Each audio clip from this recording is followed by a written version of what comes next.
He had watched his gorgeous wife work her way across the ballroom for the last 30 minutes, so that with impeccable timing, she was as far from him as possible when the ball dropped at midnight. Surrounded by her rich, self-important peers, she would be passed around like a platter of hors d'oeuvre, kissed on and felt up by all the executives where he worked, with special affection from his born-rich, imbecilic boss. He knew this because his company's New Year's Eve party had played out just like this for the past 2 years. The first year he let it go, attributing it to too much champagne. Last year, however, the clarion call sounded loud and he began making provisions. Feeling a tug at his coat, he turned to face Deirdre, Josephine's best friend and co-conspirator. "Happy New Year, Mike," she exclaimed, reaching up to pull his head down for his annual pity kiss. He barely brushed her lips before pulling away and looking down into her brown eyes. Deirdre was another society doyen, a trust fund baby like his wife, from an even richer family than Joe's. He expected to see the little smirk she usually gave him, clarifying that she knew things he didn't, because she was from the landed gentry, like his wife and boss. Instead, he saw two new emotions: pity and concern. "Mike, don't take this so seriously. She's just exchanging kisses in the grand New Year's tradition. She'll be back in a little while, none the worse for wear, and she will show you again how much she loves you." He looked at her skeptically. Deirdre tried to reassure him. "She really does love you, you know. She's just very outgoing, vivacious and impetuous, while you are intellectual and taciturn. Sometimes she needs a chance to be with others more like herself, but time with them only increases her appreciation for you." "Okay, Deirdre. So that's why she spent all her time at her company's Christmas party, under the mistletoe with her coworkers. We go to her Christmas party, and she spends the night dancing with and kissing the top executives at her firm, and here tonight at my firm's New Year's ball, she spends all night dancing with and now kissing. No making out with the executives from my firm. So by making out with everyone at the party except me, she is gaining new appreciation for me." "Interesting concept," she answered. "Tell me, is it another New Year's grand tradition to kiss George? The embassy of a dozen times? Or is that just her way of showing her love for me, since she knows how much I hate the little jerk?" I'll give Deirdre this: she had enough conjunction to be embarrassed. She could not hold my gaze, so she looked away and tried again. "Mike, I see how upset you are, but you need to understand, really." "Deirdre, I think I do understand for the first time in our 5-year marriage. I think I really do understand." I turned my back on her, returned to our table, retrieved and opened the briefcase I had placed under the table, and extracted a rather large, brightly wrapped package with my back still to her. I pulled the ring off my finger and tied it in the middle of the bow. She had to remove to open the package. Turning back to Deirdre, I held the package out. "I'm going to leave now. Please give this to your friend. Or if she tears herself out of the grasp of the men surrounding her, tell her I said Happy New Year, and I hope she gets everything she deserves in 2025. I turned to go, but Deirdre pulled at my arm. "Don't leave Mike." "I'll go get her. She's just had a little too much champagne again." "You need to take her home." "No, Deirdre, I don't. She has a room here at the hotel. She's been here all day entertaining men while I worked." "Of course you know all that because you've been here with her. She has her own car, her clothes, everything she needs. I'm certain that at least one of the gentlemen she's busy kissing will be more than happy to keep her happy.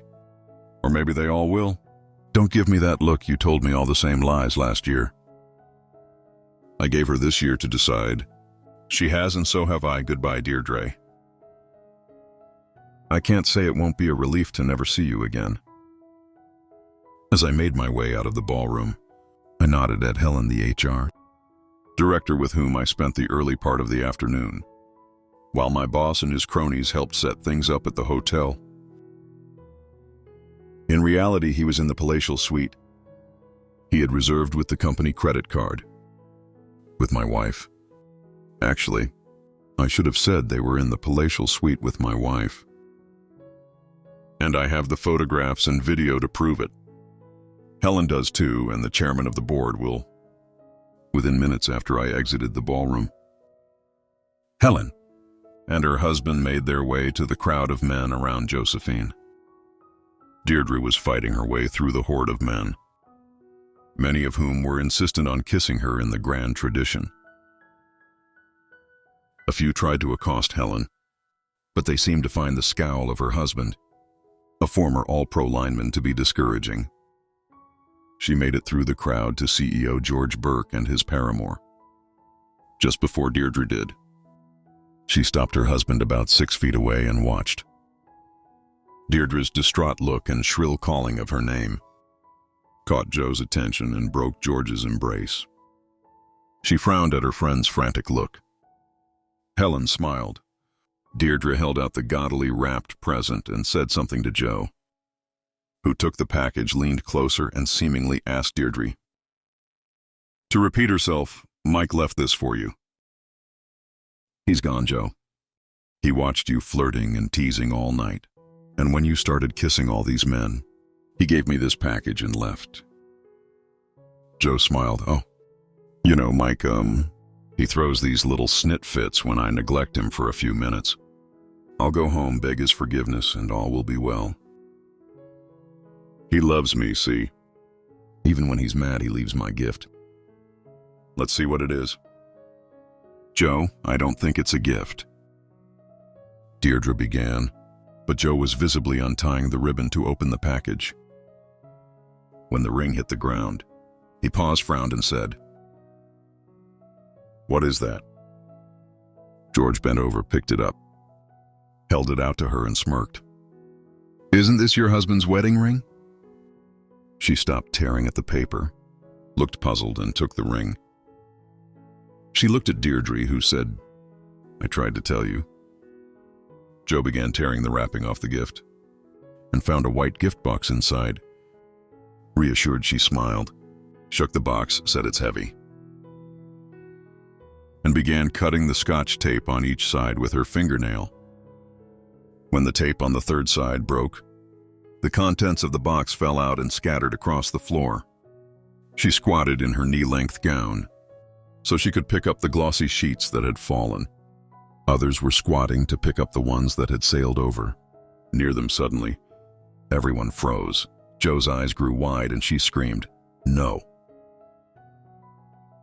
Her cry drew the attention of others in the area, and more people moved into their circle.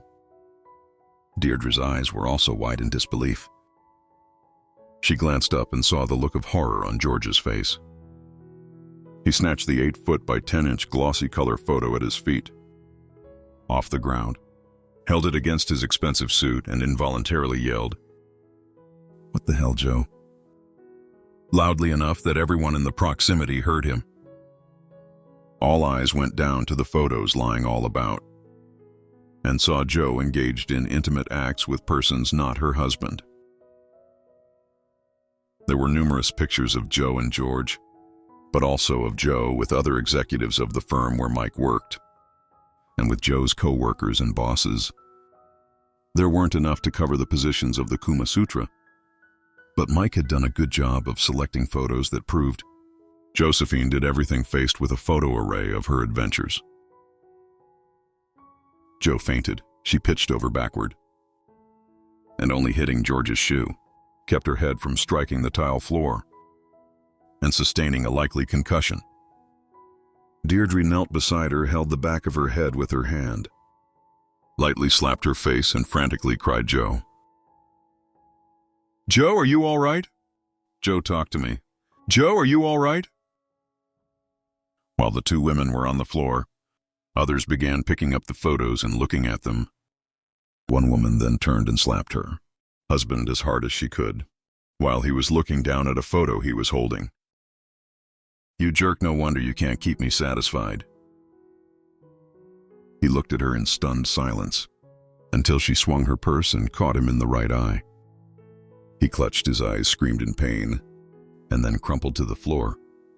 When she kicked him in between his legs with her closed toe pump, the woman knelt down and began systematically going through the photos. On the ground, she paused, looked up and declared, "You women who are married to the management of Taylor and Son might want to grab some of these photos and check them out. I see pictures of several other husbands I know with those two cheating women. If you want to save on your divorce attorney, call me and I'll see if I can get us a group rate."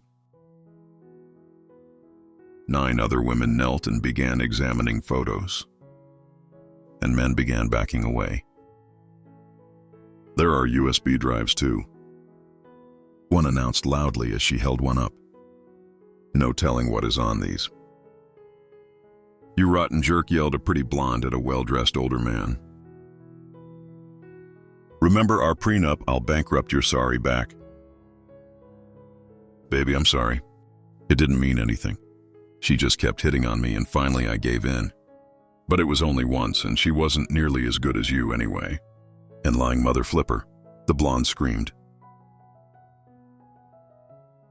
The blonde popped up off the floor and advanced on him with murder in her eyes, waving the photos and cussing a blue streak. He retreated backward, then turned and ran. When she got close, another woman was sobbing, clutching her chest with one hand and waving a photo in the other. Her husband had his hand over his eyes and he too was sobbing. A man retrieved a photo, held it in front of the gorgeous woman facing him, and loudly said, "You're by what the hell? You damn tramp, you told me I'd never get my three-way. Because you'd never be with a woman." She flushed, turned and ran away, tottering precipitously in her 4-inch heels. Another woman had picked 6 photos out of the pile and was calling names as she walked toward the middle of the ballroom. A puzzled woman stopped her, received a photo, stared at it and turned back to her husband with murder on her face. He began retreating and she began trotting toward him, waving the photo. That scene would repeat itself 5 more times, and each time those around the aggrieved got an earful and an eyeful. Jo is awake now, staring at the scene around her with glazed eyes. A man in an expensive tuxedo knelt beside her. He asked, "Are you all right?" She looked at him curiously and nodded. He asked, "Who are you?" "Can I help?" "I'm Josephine Lord," she replied morosely. "But I don't think anyone can help me now." "You're Josephine Reynolds, Lord?" he asked incredulously. She nodded and asked, "I am. Who are you?" The man handed her a packet of papers he was carrying, took her picture with his phone and loudly proclaimed, "I'm a process server. You've been served.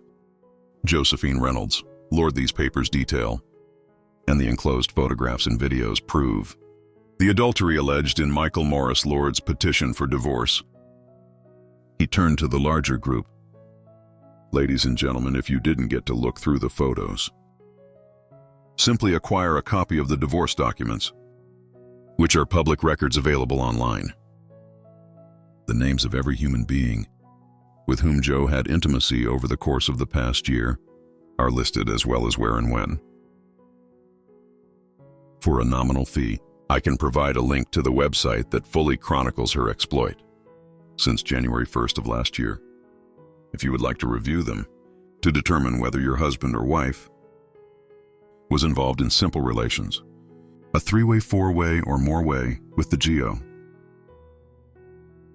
You can contact me online at this website and for that nominal fee. A link to her website will be provided.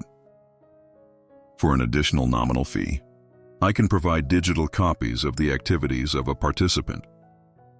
You will find such evidence to be very helpful in court. I look forward to hearing from you." He bowed deeply and strode away, leaving tears, fears, and panic in his wake. He would catch hell for this stunt, but he was paid very, very well to do it. Besides, this was New York and his office was in New Jersey, where his family held a lot of sway. Jo was still holding the divorce papers in her lap as she reclined in the arms of her friend, her mouth hanging open in disbelief. She looked at the faces gathered around her and saw hatred, pity, anger, and trepidation. The inescapable admiration, lust, and envy she had known her entire privileged life was entirely absent. And the enormity of her loss and disgrace finally sunk in. She crumpled back onto Deirdre and buried her face in her friend's bosom, sobbing inconsolably. George Taylor ordered his minions to pick up those damn pictures and burn them. Looking directly at Helen, he ordered, "I want a letter of reprimand for Mike Lord on my desk Monday, and his termination papers under it." With a neutral expression, Helen stated, "I'm sorry, Mr. Taylor, but Mr. Lord resigned this afternoon. He gave his 2 weeks' notice, using the leave you signed off on last week. Took all his supplies and materials and vacated the building. I will not accept his resignation. I will fire him after the reprimand. He'll never work in this business again. Again, I'm sorry, Mr. Taylor, but he met with the chairman of the board before he left, and your father accepted his resignation. Mr. Lord already has another job with one of the firms with which he was consulting with your written permission, sir." Taylor's face was so red, those listening and watching feared he would have a stroke, while he muttered loud curses at his father and Mike Lord. Helen and her husband watched his consternation with glee, squeezing each other's hands in delight, while maintaining neutral expressions, of course. Mike Lord was cruising out of NYC in the new Ford WD, Chevrolet High Country Suburban, powered by the optional 6.2-liter turbo diesel engine. He had special ordered the SUV in the fall, as soon as the new models came out, and had it delivered to him earlier in the afternoon. OnStar said it would take 24 hours and 32 minutes of driving time to reach his new home in Austin, Texas via the route he had chosen.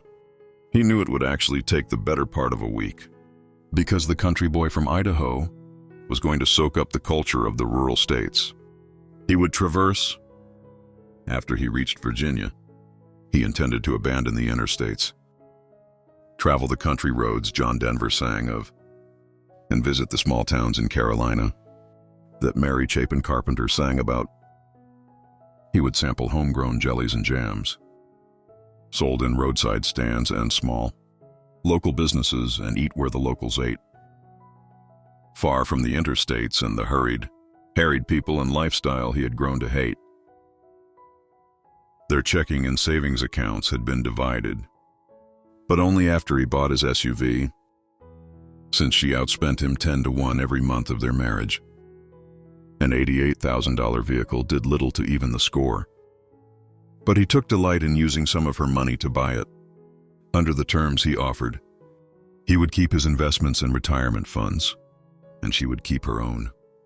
He was leaving her the penthouse apartment and would not go after her trust fund if she accepted his generous terms and signed the divorce papers. Within 10 days, the radio was on. Sirius XM's best traditional country station, the Roadhouse. Jo loathed country music as much as she hated the oldies. Therefore, his next station would be classic vinyl. He was his own man now, not the clueless husband she had made him for at least 2 years. He had taken control of his life when the ball fell on Nye last year, and spent the entire year getting his stuff together. Taylor and Son would possibly survive his departure, but he strongly doubted it, laboring under George's inept leadership and deprived of the numerous design improvements and patents Mike had brought to the company over the past 5 years. He expected it to crash within a year or two. He smiled at the thought, knowing that his work had been responsible for more than half the new sales and profits in the previous year, and that he had better designs and design improvements ready to launch as soon as his new company could gear up. Oh, his old boss. The current chairman and George's daddy, Randolph Taylor, would likely sell the business off before it crashed. But George would be exposed to the world as the inept charlatan he was. Before that happened, contemplation of that occurrence made him smile tonight. He had exposed George and his own cheating wife as immoral and unscrupulous derelicts of society. Over the next year, he would expose George's ineptitude as a businessman when his new company squashed his old, like the bug that just got smashed on his windshield. Contemplation of which made him smile. He wished he could be a bug on the wall. When Josephine's parents learned about his stunt at the ball, Helen had already called to tell him how wonderfully it had turned out.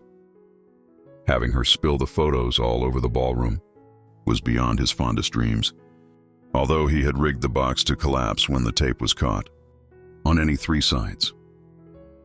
Her parents looked down on him from the start, and were dismayed when their precious, perfect daughter chose to marry him. After all, he didn't even have an Ivy League education. That an engineering degree from the Colorado School of Mines and a master's from the University of Michigan made him highly desirable in his field meant nothing better, a liberal arts degree from Brown, than such a common pedigree. He smiled in contemplation of the destruction he had wrought, and of that he would produce in the future. Deirdre and her husband Albert took Josephine home as soon as they walked in, and she looked around. Jo started sobbing again. She had been rehearsing her presentation to Mike on the way home. She would explain that her affairs meant nothing to her, nor did they damage their marriage. They were simply recreation, or efforts to influence decisions that affected her and Mike, to make their lives better. The recreational intimacy only helped them too, she would explain. It got her libido back under control when it was running wild. And she learned things she used to please her husband, to spice up their love life. It sounded ridiculous even to herself, and she knew Mike would buy none of it. Truth be told, he was a true stick in the mud when it came to his marriage vows. Even teasing about swapping or spicing up their marriage by role-playing with others angered him. Why then would she think he would buy this crock of crap? She was planning to sell him. She knew in her heart that her marriage was toast, but walking into their apartment and finding all his things gone certainly brought the turkeys home to roost. She sunk to the floor, weeping bitter tears and cursing her own arrogance. She had no ready explanation for her actions, because she never believed she would get caught. And if she did, her sweet, naive husband could be persuaded to forgive her. For 3 years she was successful, and then tonight, he burned her house to the ground and her reputation with it. The week passed quickly for Mike. He had cloned his new phone, before removing the SIM card and tossing the old one in the snow of the city, so he could initiate contact, but no one could interrupt his journey through the Old South to his new home in Texas. The emails he had set up had been going out all week. Spouse after spouse had received a personalized email with an attachment, and marriage after marriage had gone up in flames. Contemplation of that result made Mike smile. The one to Deirdre's husband was sent yesterday. Contemplating Al's response made Mike smile broadly. Jo was responsible for her own actions, but Deirdre's recounting of the pleasure derived from her personal experiences as a cheating woman, and encouragement of her friend to spread the joy by spreading her legs had actually been influential in Jo's decision. It was day 4 and back in NYC. Deirdre and Jo were sitting on the couch in their apartment. It was now their apartment because Al had thrown Deirdre out after he got his email and watched the video. It contained 5 segments of bad activity. and an enlightening conversation with Joe, in which they chronicled their conquests and pleasures, and listed their lovers by name, while intermittently laughing about their clueless husbands. Albert had forwarded copies of that conversation to each of the wives. Of the men, the women named if he knew them. And he knew most. The immolation spread, and Albert smiled as he contemplated the flames. George had fared no better. His father summarily fired him and disinherited him too. In fact, he fired all of the upper management. That had been responsible for the black eye. The firm got due to their actions, and was acting as CEO, while his new vice president for talent acquisition development. Helen recruited top executives from around the globe. Mike passed the exit to MLK and prepared to turn on Cesar Chavez. He could see Lady Bird Lake on his left. As he drove past the Austin Convention Center, crossed Congress Avenue and drove to the exclusive high-rise condo his new company was providing. At 70 Rainey, the rent on the condo was paid for 6 months, giving him time to find the home with trees and lawn he so badly wanted once settled. He would buy a dog and begin looking for a new mate. One that would be trustworthy and who would love making a home for him and their kids. His new partners already had a barbecue planned, at which they would introduce him as recently divorced, and promised there would be plenty of eligible women there. Meanwhile, back in NYC, the conflagration grew as outed spouses threw others under the bus, and wronged spouses shared what they knew about other wronged spouses. Helen kept Mike well informed. He contemplated the ever-growing flames of the great New York City fire he had lit, and smiled the more he heard. The more he was glad that he was gone to Texas. And so we've reached the end of today's story. Was it what you expected, or did it take a twist you didn't see coming? I'm curious to hear your thoughts. Share them in the comments below and let's get a conversation going. If this story kept you hooked, make sure to hit that like button. And if you're new here or just haven't subscribed yet, now's the perfect time to join our community. I bring you fresh, captivating stories every day. So click that subscribe button and turn on notifications so you never miss out. Thanks for watching, and I'll see you in the next one.